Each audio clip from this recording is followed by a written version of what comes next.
Hey everyone, how's it going? Welcome back to Sinister Customs, and today we have a couple of Jeep Gladiators. So let's take a look at what we got. Go over a few things, few questions I've seen some people ask about them. For one, how they look without the top. And so there, and this is kind of everything that comes with it. So buried in there, you've got a couple of shovels, an axe, high lift jack, a couple of those little sand rails or whatever you want to call them. Then so little topper tent thing you can unscrew. You could run just that if you wanted. See what that looks like on there. You run just that guy. Don't try to pull these off. They are actually screwed on the back side. So if you try to pull them off, you'll break one. But that is kind of everything, and that's where everything clips, just right there on the inside. You can twist that. And that's how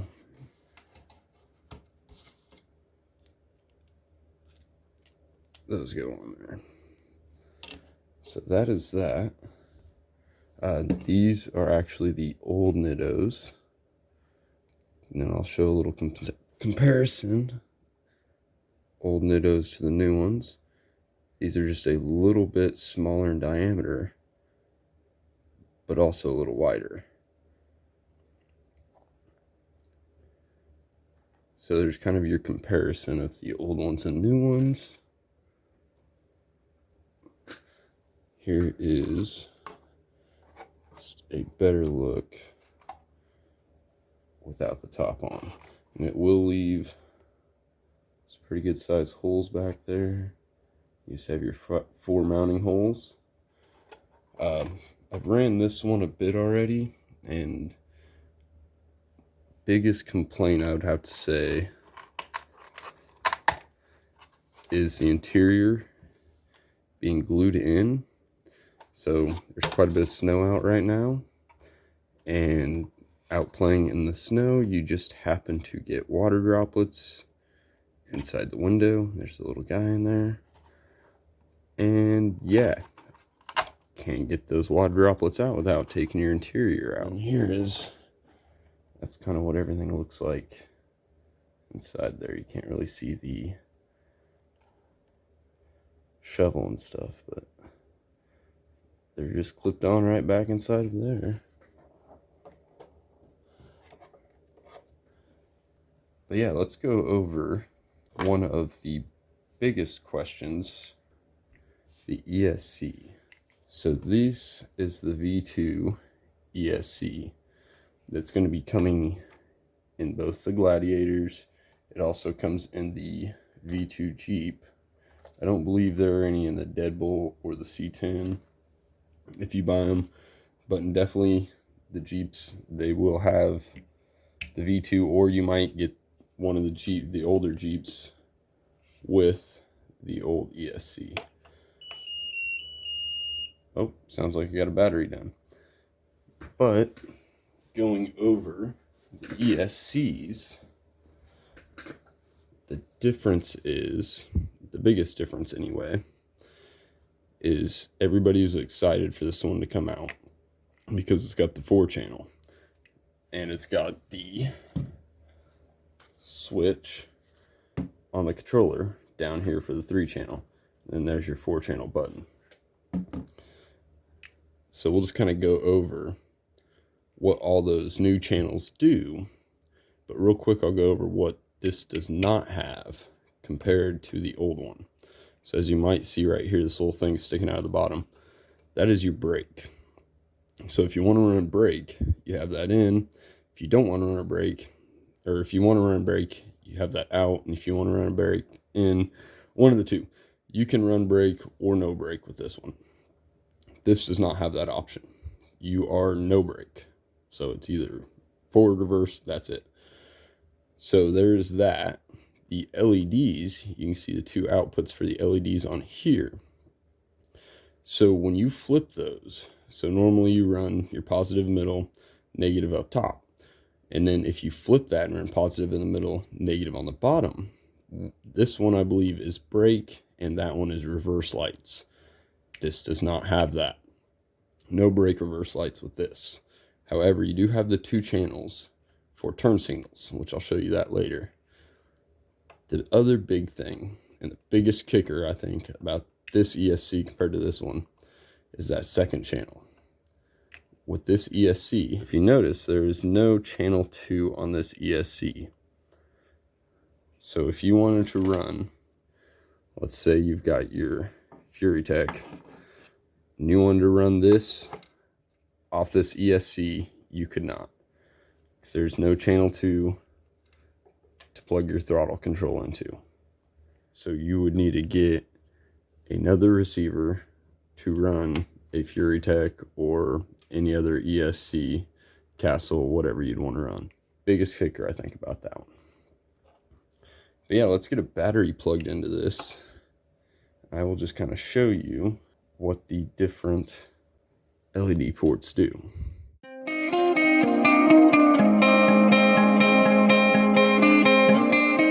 Okay, so I've got everything plugged in. Got a motor in there, servo, and I've got another servo here as well, so we'll try that 3-channel to see about getting that rear steer and just how that works. So here I've got an LED set plugged in to both the rear channels. So when you turn, you got blinkers. So that's probably the coolest feature about this. And then you can also, and those are, I'll get to try to figure out which one of these exactly, if the 4-channel messes with the servo or not. So this is your 4-channel.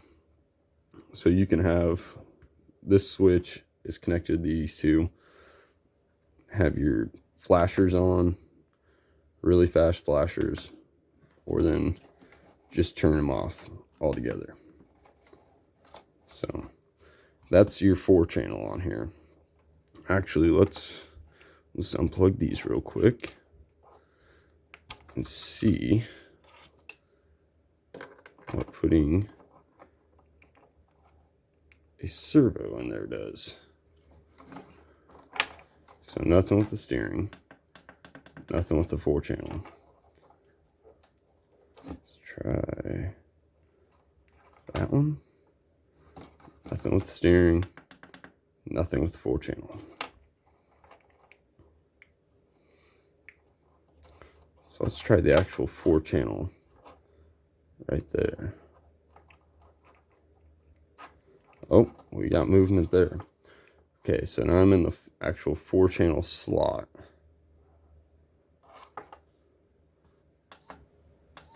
And it looks like it's just a 2-way switch. Full one way, full the other way. Does not mess with steering. So that is your 4th channel. So then I wonder, you have these plugged in as well.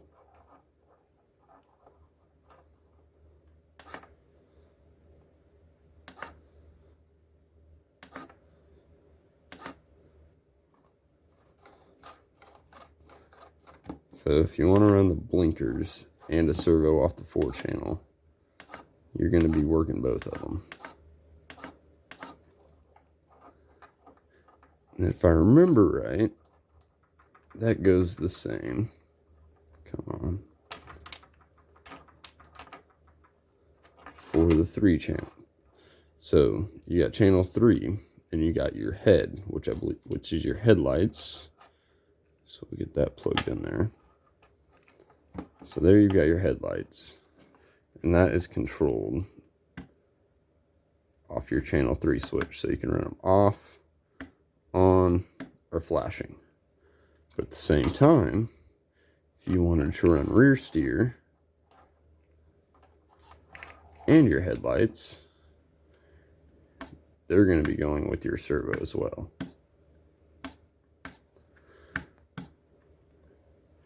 But unfortunately, I've not found a way to run the rear steer with your actual steering. And if we switch these around like you would to get brakes or reverse lights,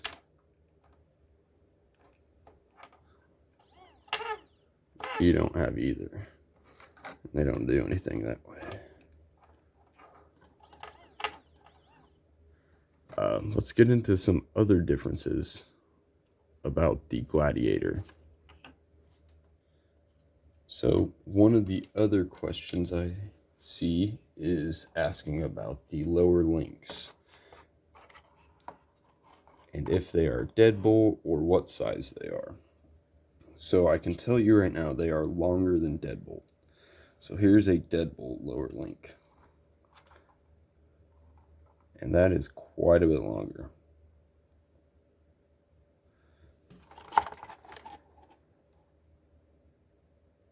So I will get an actual measurement for you on that.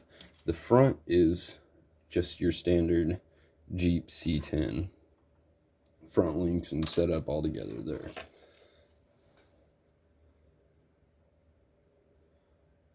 Okay, so let's get an actual measurement of the lower link here. Looks like your altogether measurement is going to be somewhere around 83.9. Let's try to get from center of the ball. Okay, so somewhere around 77 it looks like, from center to center. So that's what your lower rear links are. I bet your upper rear links are just the deadbolt links. Let's look there.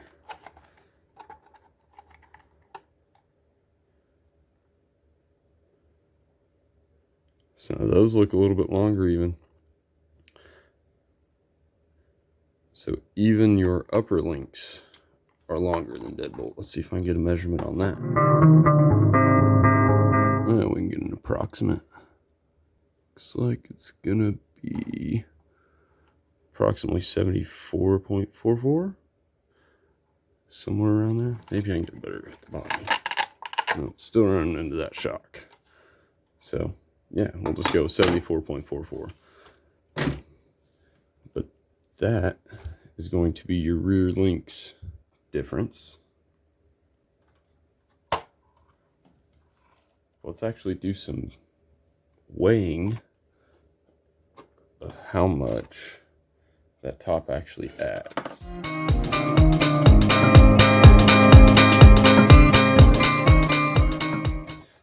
Okay, so by taking the top off, taking 23 grams just off the back of that, which I'm not sure if that's going to help or hinder it, seeing as the rear shocks actually have a stiffer spring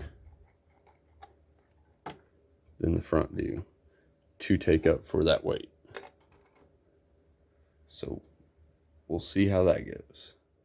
Other things to note would be the lowered battery tray, the smaller rear shock mounts, and an extended rear frame. So yeah, now that we've gone over some things and kind of checked out the differences, let's take them out and see how they do.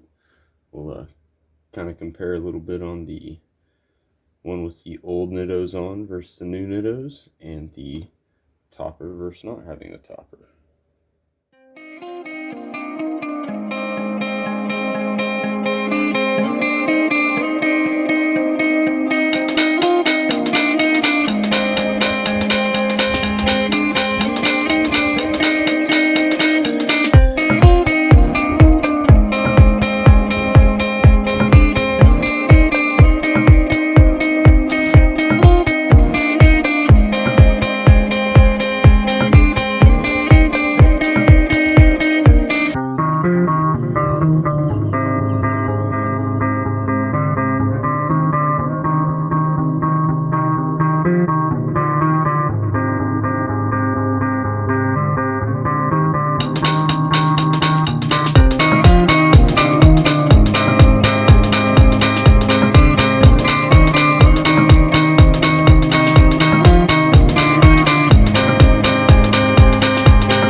couldn't help myself but to put some new wheels and tires on. But after driving these things around pretty much all day yesterday, some of the things I've found is that with this new ESC, you cannot bind multiple cars to one controller. When you try to bind a second car, it will unbind the first car. But also with the new ESC, it does feel a lot smoother and seems to have a lot better throttle control. And the added weight in the back really doesn't seem to hurt it much. The new tires definitely seem to outperform the old Nittos. And just like the old ones, still awesome little machines. Have a wonderful day.